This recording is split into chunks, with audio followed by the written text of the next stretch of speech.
सनाथम यत्र यत्र रघुनाथ कीर्तनम तत्र तत्र कृतमस्तकाञ्जलिं बाष्पवारि परिपूर्णलोचनं मारुतिं नमत राक्षसान्तकम्। गोविंद मेरी यह प्रार्थना है, भूलूं न मैं नाम कभी तुम्हारा। निष्काम हो के दिन रात गाऊं गोविंद दामोदर माधवेति। देहांत काले मम सामने हो बंसी बजाते मन को लुभाते। गाता यही मैं तननाथ त्यागूं गोविंद दामोदर माधवेति। याज्ञवल्क्य भरद्वाज मुनि उमा समेत महेश बंदो तुलसीदास पुनि कागभुसुंडि खगेश। सिया मांडवी उर्मिला श्रुति कीरति बरबाम। चार ललन चारों लली तुलसी करत प्रणाम। जानकी जीवनम वंदे मांडवी प्राणवल्लभम। उर्मिला रमणं वंदे कीर्तिकांतं नमाम्यहम्। प्रभु अवतार कथा पुनि गाई। तब शिशु चरित कहे सी मन लाई। हर्षित जहाँ तहाँ धाई दासी। आनंद मगन सकल पुरवासी। दशरथ पुत्र जन्म सुनकाना। मानहु ब्रह्मा नंद समाना। ज्ञानी अवधेश गुरु ज्ञानी अवधेश गुरु ज्ञानी थे वशिष्ठ बड़े।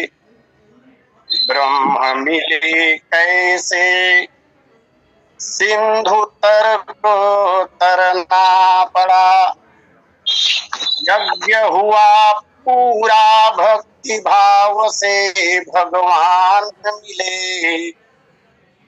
भैरव धरा में धन्य धर्म धरना पड़ा।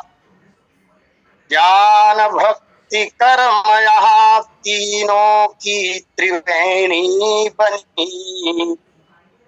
फिर भी अंतरंग में तरंग भरना पड़ा। कर्म भूमि में तो कर्म की प्रधानता होगी। कर्म करने के लिए कर्म करना पड़ा। बोलिए सियावर रामचंद्र की जय। अनंतानंत अनंत कोटि ब्रह्मांड नायक कारण करुणा और नारायण मर्यादा पुरुषोत्तम त्रिभुवन मोहन मेरे परम इष्ट श्री सीतारामचंद्र जी महाराज। श्री राम कथा के आद्याचार्य भगवान भूत पावन शंकर जी श्री सीताराम जी के चरण कमलों में नित्य अनुराग रखने वाले आंजनेय हनुमान जी महाराज। कालजयी ग्रंथ श्रीमद रामचरितमानस के प्रणेता प्रातः ही स्मरणे पूज्यपाठ कविता कानन केसरी कवि कुलभूषण श्री राम कथा रस रसिक संत शिरोमणि गोस्वामी जी महाराज। श्री राम कथा सत्संग लिंक से जुड़े हुए समस्त समादरणीय महानुभावों, अर्चनीय वंदनीय पूजनीय माताओं तथा बहनों, इस पावन लिंक के संयोजक संचालक संवाहक बहुत ही सम्माननीय आदरणीय पटेल जी, आज आज के प्रथम लिंक के वक्ता पूज्य चरण पंडित द्विवेदी जी महाराज और तृतीय लिंक में जिनकी कथा हम सुन पाएंगे आदरणीय श्री पटेल जी। आइए प्रभु की असीम अनुकंपा एवं आपके सौजन्य से जो समय प्राप्त हुआ है उसका सदुपयोग करने का प्रयास करें। कल से शिशु चरित्र पर चर्चा जारी है।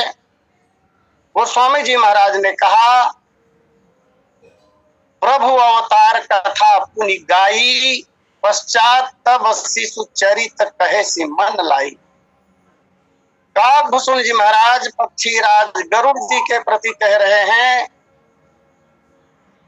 यह मानस जी के 84 प्रसंगों में से पंचम प्रसंग है।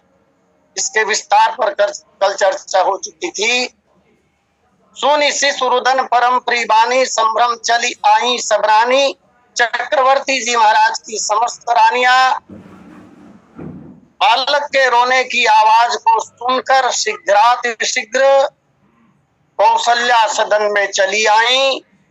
उनके साथ महारानियों की दासियां भी आईं और आकर जब देखा कि कौशल्या अम्बा एक नवजात शिशु को जन्म दे चुकी है, यूं तो भगवान प्रकट हुए हैं, कथा विस्तार पूर्वक हो चुकी है। माता कौशल्या के कथनानुसार भगवान ने प्राकृत शिशु जैसा रूप जब बना लिया, इस दृश्य को जब देखा रानियों ने और दासियों ने, तब दासियों को आज्ञा हुई। सभी रानियों ने अपनी अपनी दासियों से कहा कि यह शुभ समाचार पहुंचा दिया जाए पूरे नगर में, ये समाचार सबको ज्ञात हो जाना चाहिए। कल मैंने अनुरोध किया था, अम्बा कौशल्या की एक प्रधान दासी जिसका नाम शुचावर्त था, पंडित दामोदर राव विनायक जिन्होंने विनायक की टीका एक पृथक रामायण ही लिखी है, उन्होंने यह नाम दिया है। अम्बा कौशल्या की प्रधान दासी शुचावर्त ये चलती हैं महाराज के पास। अन्य जो दासियां हैं वो आज्ञा को प्राप्त करके अपनी अपनी महारानियों का हर्षित जह तह भाई दासी, सभी दासियां प्रसन्न मुद्रा में हर्षित होकर इधर उधर जा रही हैं, भाग दौड़ कर रही हैं शुभ मंगल समाचार को पहुंचाने के निमित्त। ये हर्षित हैं। हर्षित होने के कई कारण हो सकते हैं। आइए एक दो कारणों पर मैं अपनी बात रखूं। वैसे भी महाराज चक्रवर्ती जी के साथ चक्रवर्ती जी की सभी रानियां और अयोध्या के पूरे पूर्ववासी, अयोध्या साम्राज्य में निवास करने वाले जितने लोग थे, सबकी एक ही इच्छा थी कि महाराज के उत्तराधिकारी हो जाएं, महाराज को पुत्र की प्राप्ति हो जाए। और उस दिन की प्रतीक्षा सब लोग बड़ी बेसब्री के साथ कर रहे थे। आज भगवान प्रकट हुए हैं। यह समाचार या इस दृश्य को जब दासियों ने देखा तो हर्षित हो गए और आज्ञा प्राप्त करके निवेदन करूं, मैं दास या दासियों के लिए बिना आज्ञा के, हनुमान जी महाराज ने ये बात कही है, सेवक वह जो करे सेवकाई। सेवक उसे कहते हैं, सेविका उसे कहते हैं जो अपने स्वामी या स्वामिनी के अनुरूप आचरण करे, सेवा करे। उत्तम कोटि के सेवक ऐसे हुआ करते हैं जिन्हें आदेश या निर्देश देने की आवश्यकता नहीं होती। ये उत्तम कोटि के हैं, लेकिन अधिकांश लोग इस कोटि में नहीं आते। अधिकांश लोग मध्यम वर्ग में ही आते हैं, जहां पर सेवा के लिए कहने की आवश्यकता पड़ती है। स्वामी या स्वामिनी जैसा आदेश करते हैं तदनुसार आदेश का पालन किया जाता है। यहाँ भी वही हुआ। प्रसन्न होकर ये दौड़ रही हैं इधर उधर समाचार देने के लिए। प्रसन्न क्यों? इसलिए कि जो इनके मनोरथ थे वो मनोरथ आज पूरे हो। ये सब चाहती थी कि महाराज को पुत्र हो, महाराज को पुत्र हुआ, इसलिए हर्षित जह तह धाई दासी। दूसरा कारण ऐसा भी हो सकता है, जब ये शुभ समाचार लोगों को पहुंचाएंगी ये दासियां, तो शुभ समाचार, मंगल समाचार जब प्राप्त होता है तो लोग बख्शीश भी देते हैं, पुरस्कार देते हैं, इनाम प्राप्त होता है इन्हें। रामचरितमानस जी में ऐसा हुआ भी, लेकिन कभी कभी बड़ा पुरस्कार खतरा भी पैदा कर देता है। यहाँ ऐसा नहीं होगा, क्योंकि मंगल समाचार पहुंचाने का प्रयास हो रहा है। एक बार हुआ, अम्बा कौशल्या की दासी चली गई जहां चर्चा चल रही थी कि कल प्रातः काल श्री राम का राज्याभिषेक होगा, और उस दासी ने सुना, आकर अम्बा कौशल्या से निवेदन किया था। कौशल्या जी ने सुनी तो अपने गले में जो बेशकीमती हार थी वो दासी के गले में पहना दिया, और उसने दिखावा किया। फिर देख लिया किसने, अम्बा कैकेयी की दासी मंथरा ने, और काम सब बिगड़ गया। ऐसी कथा भी आती। आइए, हर्षित जह तह धाई दासी, दौड़ रही है, मनोरथ पूरे हो गए इसलिए। दूसरा कारण, पुरस्कार प्राप्त होगा इन्हें। और एक तीसरा कारण, बहुत वजनदार कारण, जो कि परमात्मा का अवतरण हुआ है, और इसलिए हमने देखा पूरे प्रसंग में कि भगवान के अवतार होने के पहले ही प्रकृति में परिवर्तन हो चुका है। प्रकृति में परिवर्तन हो चुका है। प्रकृति का प्रभाव सबके मनोमस्तिष्क पर पड़ता है, जो कि भगवान ही आ रहे हैं, जिसके लिए सुषमा कंद कहा गया, सुखमा कंद कहा गया। भगवान सबके हितैषी हैं, कल्याणकारी हैं। उस भगवान का जब आगमन हो रहा है तो प्रभु की प्रेरणा से सबके मन में प्रेम जो है वो हिलोरे मार रहा है, और इसके कारण भी ये दासियां हर्षित जहां तहां धाई दासी दौड़ चली शुभ समाचार देने के। और बहुत कम समय में ही, शीघ्र ही, जैसा कि गोस्वामी जी महाराज तुरंत लिख रहे हैं, इधर दासियों का दौड़ना कहा, हर्षित जह तह धाई दासी, आनंद मगन सकल पुरवासी। अयोध्या के सब लोग आनंद में डूब गए। आनंद सुख का बहुत घनीभूत रूप है, इस पर चर्चा हो चुकी है, मैं प्रणाम करूं इसे। आनंद बहुत ऊंची अवस्था का नाम है। आनंद एक बार यदि जीवन में आ गया, सभी बड़े विद्वान ऐसा कहते हैं कि जीवन में एक बार आनंद अगर आ गया तो फिर वो जाता नहीं। आनंद भगवान का एक नाम, आनंद मगन सकल पुरवासी। जैसे ही दौड़ी, तुरंत ही ये शुभ समाचार फैल गया। कैसे फैल गया? तो विद्वानों का ऐसा मत है, जब आदमी प्रसन्न होता है, प्रसन्नता की अवस्था में, अति प्रसन्नता की अवस्था में उसके डग लंबे पड़ते हैं, आदमी जल्दी जल्दी चलता है। ये दासियां जल्दी जल्दी जब चलने लगी तो मार्ग में जो भी मिले उन्होंने पूछ लिया कि आखिर क्या बात है, इतनी शीघ्रता से तुम क्यों जा रही हो? और तब दासियों ने वो समाचार बतलाया लोगों को। बस एक व्यक्ति को जानकारी मिली कि उन्होंने सैकड़ों लोगों को बता दिया, 1 से 2, 2 से 4। इस तरह जब अयोध्या में यह समाचार फैल गया तो अयोध्या के सारे लोग आनंद मगन सकल पुरवासी सब बोले मग्न हो गए, आनंद में मग्न होना, डूबना, सराबोर हो गए, रत हो गए, ऐसा आनंद मिल रहा है। अब सूचावर्त नाम की दासी, उस समय चक्रवर्ती जी महाराज विश्राम कर रहे थे, वहां गई और जाकर महाराज जी को पुत्र होने का शुभ समाचार सुनाया। तब गोस्वामी जी महाराज कहते हैं कि दशरथ पुत्र जन्म सुनिकाना। यह गोस्वामी जी महाराज की लेखनी पुत्र शब्द दिया है। पुत्र उसे कहते हैं जो पुण्य नामक नरक से अपने पितरों को तार दे। पुण्य नाम नरका त्रायते इति पुत्र।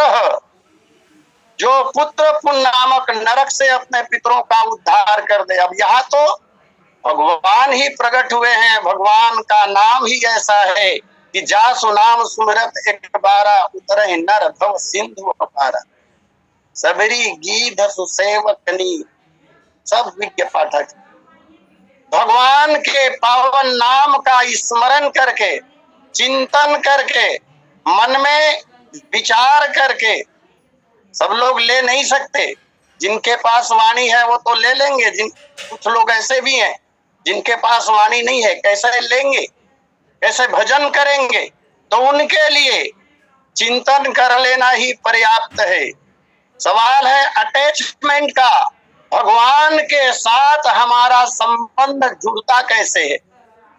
यदि संबंध जुड़ जाए, बस बात संबंध जुड़ने की है, तो कल्याण होना ही होना है।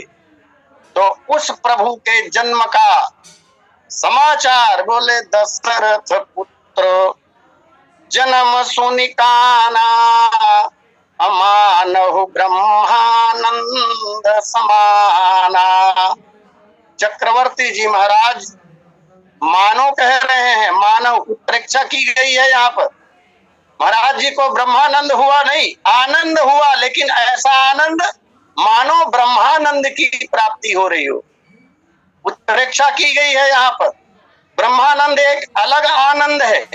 रामचरितमानस में आनंद शब्द का प्रयोग भी देखा जाता है, ब्रह्मानंद का भी प्रयोग देखा जाता है, और परमानंद का प्रयोग भी देखा जाता है। यहाँ पर गोस्वामी जी महाराज ने उत्प्रेक्षा करके मानव इसीलिए कहा कि ब्रह्मानंद प्राप्त नहीं हुआ, मानव प्राप्त हुआ। अच्छा, तो फिर समझना पड़ेगा कि ये ब्रह्मानंद है क्या?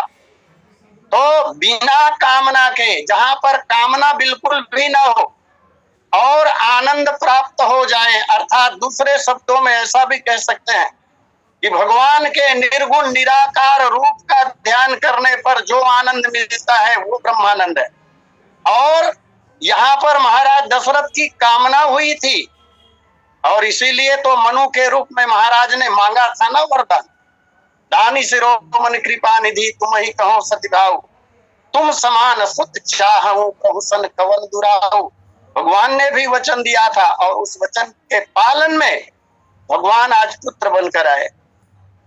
तो दशरथ पुत्र जन्म सुनिकाना, यह ऐसा अवसर है केवल महाराज के लिए ही नहीं, जगत में सबके लिए।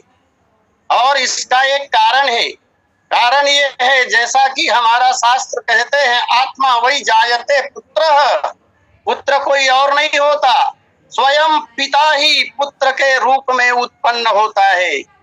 और यही कारण है कि लोक व्यवहार में भी हम देख सकते हैं, अपना पुत्र चाहे जैसा भी हो, अन्य लोगों के पुत्रों से ज्यादा प्यारा होता है। माना कि मेरा पुत्र मेरे पड़ोसी के पुत्र से हर दृष्टि से अयोग्य है, मेरे पड़ोसी का पुत्र हर दृष्टि से मेरे पुत्र से ज्यादा सुयोग्य है, लेकिन इतना जानने के बाद भी आदमी अपनी संतान से आखिर ज्यादा प्रेम क्यों करता है? इसलिए करता है क्योंकि वो उसका अंश है, उसके साथ संबंध है। अपने खुद के पुत्र के साथ पिता का जो संबंध होता है, वह संबंध अन्यों के साथ नहीं होता, अन्यों के साथ नहीं होता। इसलिए जैसे ही संबंध की स्थिति बनती है, मैं निवेदन करूं, संबंध में ही प्रेम हो सकता है। और इसीलिए हमारे ऋषिगण एक बात कहते हैं, त्वमेव माता च पिता त्वमेव बंधुश्च सखा त्वमेव विद्या द्रविणम त्वमेव सर्व मम देव देव। संबंध बनाना होगा भगवान से, और जब तक भगवान के साथ संबंध नहीं बना, हमारी स्थिति तो ये है, उड़ाने बहुत उड़ते हैं हम, बात बहुत बोलते हैं, परंतु क्या एक प्रश्न किया जाए, जब हम भगवान का नाम लेते हैं कभी भी, तो क्या भगवान की तस्वीर हमारी नजरों के सामने झलकती है? नहीं ना, उत्तर होगा नहीं, प्रायः मेरे तो नहीं। और जिनके झलकते हो मैं प्रणाम करता हूँ। एक पिता के दो पुत्र हैं, रमेश और सुरेश। पिता ने सुरेश को बुलाया, आ गया रमेश। और तब पिताजी कहते हैं, अरे मैंने तुम्हें नहीं बुलाया, उनको बुलाया था, उनको भेजो। इसका तात्पर्य हुआ कि जिस नाम का स्मरण पिताजी ने किया है, उस बालक की तस्वीर पिताजी की नजरों में स्पष्ट झलक रही है। तब वो निर्णय करके कहता है कि मैंने तुम्हें नहीं बुलाया। वह पुत्र जो पता नहीं कितनी गलतियां रोज करता है, वह पुत्र जिन्हें 500 रुपए देकर दुकान भेजो सामान खरीदने के लिए, 400 का सामान लाता है, 100 रुपया मार देता है, उस पुत्र की छवि झलकती है हमारी नजरों के सामने। लेकिन वो परमात्मा जिन्होंने ये जगत का निर्माण किया, जो जगत का संचालन कर रहे हैं, उस परमात्मा की छवि नाम लेते ही क्या झलकती है। श्रीमद् भागवत महापुराण में एक श्लोक जो आता है, सब जानते हैं उस श्लोक, जहाँ वेद व्यास जी महाराज ने कहा, बोले श्रवणम कीर्तनम विष्णोः स्मरणम पाद सेवनम अर्चनम वंदनम दास्यम सख्यम आत्मनिवेदनम। वैसे तो 9 में से कोई एक भक्ति जीवन में आ जाए तो कल्याण हो जाएगा, लेकिन सर्वाधिक महत्वपूर्ण अगर कोई भक्ति है तो वो है स्मरण भक्ति। अब कलयुग में तो और खास करके, कलयुग केवल नाम आधारा, सुमेरी सुमेरी नर उतर ही पारा। ये उसी तरह की बात हुई जैसे एक परीक्षार्थी परीक्षा भवन में प्रवेश करता है, प्रश्न पत्र उसके हाथों में आता है, प्रश्न को पढ़ता है। 10 प्रश्न दिए गए हैं, 5 प्रश्न का उत्तर देने के लिए कहा गया है। नोट, इन्हीं 5 प्रश्नों का उत्तर दीजिए, लेकिन प्रश्न क्रमांक 3 को हल करना अनिवार्य है। और इस टीप को, इस निर्देश को बच्चा नहीं पढ़ता, कोई भी 5 प्रश्न बहुत अच्छे से हल कर दे।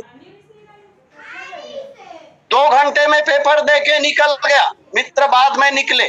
अभिमान जो है इनको कि मैं अकेला विद्यार्थी हूं जिसने 2 घंटे में 5 प्रश्नों के उत्तर दे दिए, बाकी का तो 3 घंटे में उत्तर लिखने में पसीना छूटता है। बाकी मित्र लोग आए, मित्रों ने पूछा क्यों पेपर बन गया? बोले बहुत अच्छा से 2 घंटे में फेंक दिया यार। अच्छा, किन प्रश्नों का उत्तर आपने लिखा अपने आंसर शीट में? उन्होंने बताया इसका। बोले टीप नहीं पढ़ा क्या ठीक तरह से? प्रश्न 3 हल करना अनिवार्य था, उसी को छोड़ दिया था।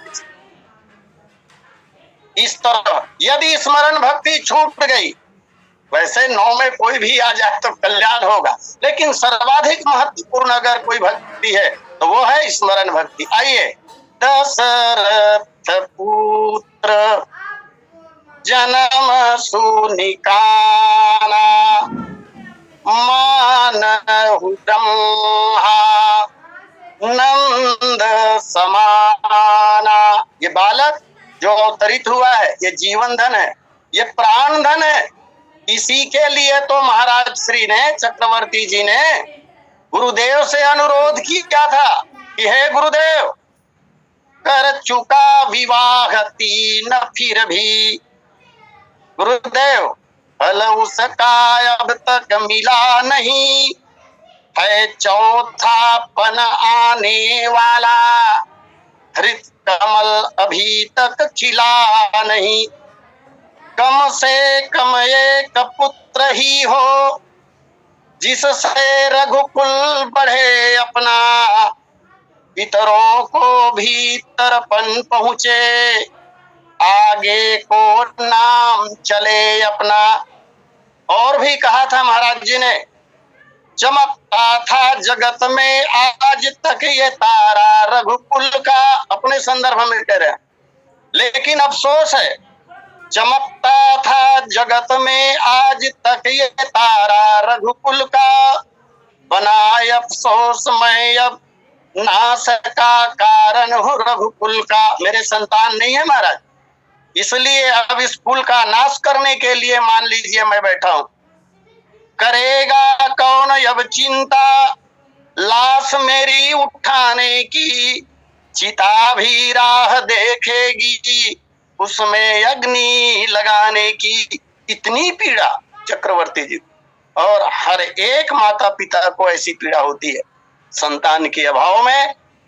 वो पीड़ा दूर हो गई जिसकी प्रतीक्षा की जा रही थी लंबे समय से, वो पुत्र आज आ गया है। इसलिए दशरथ पुत्र जन्म सुनि काना, अमानहु ब्रह्मानंद समाना। आनंद हिलोरे मारने लगा, महाराज आनंद के सागर में डूबने लगे। ऐसा लगता है कि ये दशरथ पुत्र जन्म सुनि काना, पुत्र जन्म सुनि काना, पुत्र के जन्म का शुभ समाचार ही मानो ब्रह्मानंद बनकर महाराज के हृदय में प्रवेश कर गया। ये कोई सामान्य शब्द नहीं है, ये शब्द ही मानो ब्रह्मानंद बनकर महाराज के अंतःकरण में प्रवेश कर गया हो।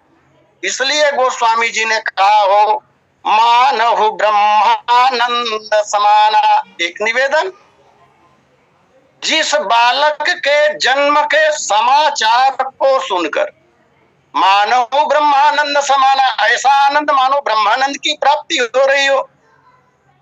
और जब उस बालक का दर्शन किया जाएगा, जब उस बालक को देखा जाएगा, उस बालक के जात कर्म संस्कार संपन्न हो जाएंगे, और जब उस बालक को गोदी में लिया जाएगा, खिलाया जाएगा, तब जो आनंद प्राप्त होगा उसका वर्णन कौन करे। तब कैसा आनंद मिलेगा। और इसलिए शास्त्रकार कहते हैं, असित गिरि समम स्यात् कज्जलम सिंधु पात्रे, सुर तरवर शाखा लेखनी पत्र मुर्वी, लिखत यदि गृहीत्वा शारदा सर्वकालम, तदपि तव गुणानाम ईश पारम न याति। उनके गुण समूह का पार नहीं पाया जा सकता। और जब ऐसे गुण समूह वाले भगवान का दर्शन कोई करेगा, जब उसे कोई देखेगा, तो उसका प्रभाव क्या होगा, इसका वर्णन तो कोई कर ही नहीं सकता है। महाराज दशरथ को इतना आनंद आना ही था। अब देखिए, आनंद के स्रोत की जानकारी महाराज जी को बहुत पहले से हो गई थी। तभी जब यज्ञ की पूर्णाहुति हुई और अग्नि देवता चरु लेकर प्रकट हुए थे, उस समय अग्नि देवता ने, स्मरण कीजिएगा, जो भाषण दिया था यज्ञशाला में, महाराज दशरथ जी से भी कहा था, यह विबाट देव नृप जाई, रानियों को जथा जोग जई भांति बनाई। अच्छा महाराज, परिणाम क्या होगा उस पायस को खाने पर? तो बोले, जो आपके मनोरथ है वो पूरे हो जाएंगे। और वही अग्नि देवता ने एक गहरी बात और कही थी, जो वशिष्ठ कछु हृदय विचारा।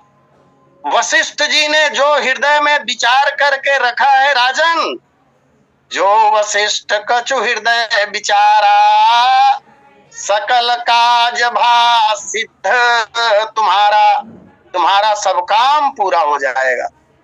और महाराज दशरथ केवल एक राजा नहीं है, महर्षि वाल्मीकि कह रहे हैं, ज्ञान शक्तिश्च कौसल्या सुमित्रोपासनात्मिका, क्रिया शक्तिश्च कैकेयी वेदो दशरथो नृप। तो जब महाराज दशरथ को वेद कहा गया, तो क्या दशरथ जी को जानकारी नहीं होगी? और गुरुदेव वशिष्ठ ने स्पष्ट शब्दों में कह दिया था कि तुम्हारे 4 पुत्र होंगे, तुम एक की बात करते हो राजन, 4 होंगे जो त्रिभुवन विदित भगत भयहारी। त्रिभुवन विदित होंगे, सारा संसार जानता है उसे या जानेगा, और भक्तों के भय को दूर करने वाले होंगे।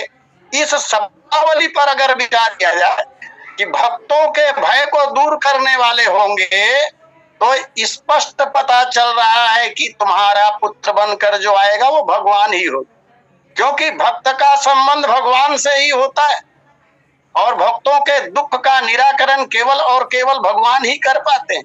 तो सारी बातें महाराज दशरथ को पूर्व से विदित है और उस घड़ी का इंतजार, वो समय भी पूरा हुआ। इसलिए गोस्वामी जी ने कहा है, तब अदृश्य भय पावक सकल सभय समुझाई। और इस समझाइश को, अग्निदेव के इस समझाइश को सुनकर महाराज दशरथ की स्थिति क्या हुई थी। यहाँ मानो ब्रह्मानंद की प्राप्ति हो रही है और पहले महाराज को परमानंद की प्राप्ति हो चुकी है। सगुण ब्रह्म का उपासक जब भगवत दर्शन करता है, भगवान के सगुण साकार विग्रह का दर्शन जब करता है, उससे जो आनंद की प्राप्ति होती है उसे ही परमानंद कहते हैं। परमानंद मगन नृप हर्षन हृदय समाई। उस समय महाराज को परमानंद की प्राप्ति हुई थी। कुछ विद्वान मानस मनीषी परमानंद और ब्रह्मानंद दोनों को एक ही मानते हैं,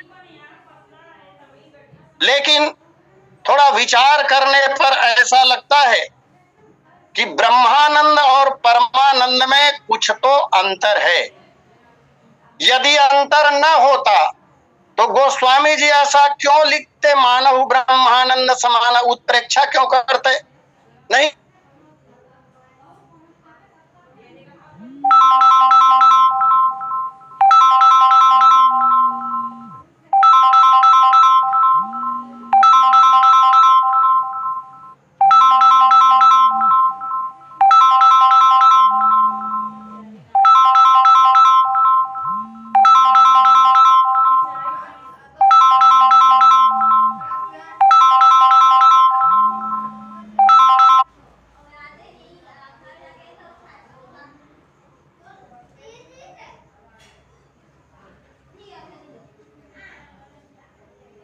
एक माता गर्भवती है, उसके गर्भ के अंदर बालक पल रहा होता है और बालक जिसे हम लोग खेलना कहते हैं, रेट ज्यादा थोड़ा सा हो जाते हैं, खेलना कहते हैं जिसे, तो माता आनंद का अनुभव करती है। बच्चे को देख नहीं पा रही है माँ, क्योंकि अभी गर्भस्थ है शिशु, लेकिन बच्चा जब हाथ पैर चलाता है तो माँ को आनंद की अनुभूति होती है और वह अपने सुहृद जनों से इसकी चर्चा करती है कि मेरा बच्चा गर्भ में खेल रहा है।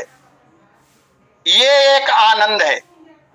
बिना बच्चे को देखे अनुभव के द्वारा आनंद की प्राप्ति, वैसे ये ब्रह्मानंद नहीं कहा जा सकता, लेकिन नियर अबाउट, लेकिन मोटा मोटी इस तरह के आनंद को उसका उदाहरण मान सकते हैं। वही बालक जन्म लेकर जब आता है, माता पिता का आज्ञाकारी होता है, श्रवण कुमार जैसे अपने माँ बाप की सेवा करता है, तब उस बालक को देख कर, उसकी लीला को, उसके चरित्र को, उसके कार्य व्यवहार को देखकर माता पिता को जो आनंद की प्राप्ति होती है, इसे परमानंद कहा जा सकता है। साधक जब ब्रह्मानंद में डूब जाता है, मानव ब्रह्मानंद समाना, साधक जब ब्रह्मानंद में डूब जाता है तो उन्हें अपने शरीर का भान नहीं रहता। मैं कौन हूं, मुझे क्या करना चाहिए, मैं क्या कर रहा हूं, आदि बातों का ज्ञान उसे नहीं रहता कुछ क्षण के लिए। पश्चात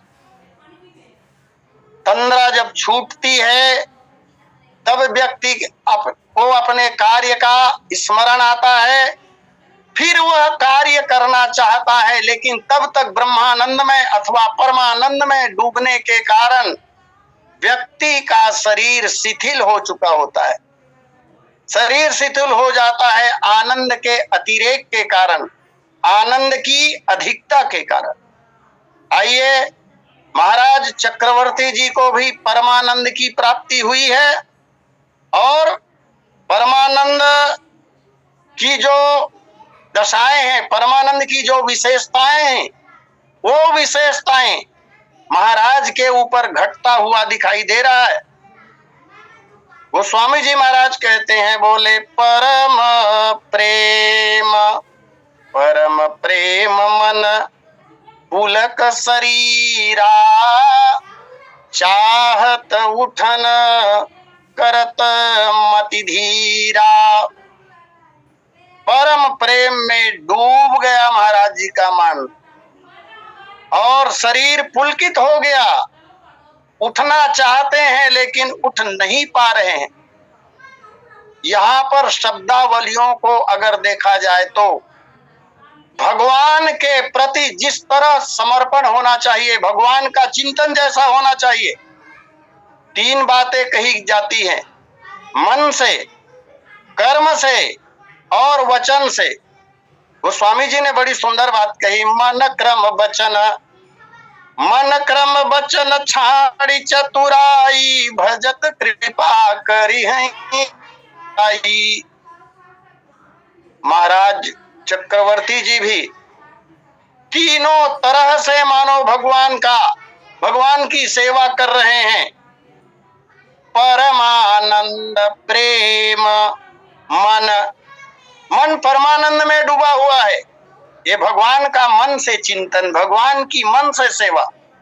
और पुलक शरीरा, ये तन से सेवा। और वचन सेवा, अगली पंक्ति महाराज जी बोलेंगे, कहा बोलाई बजावहु बाजा।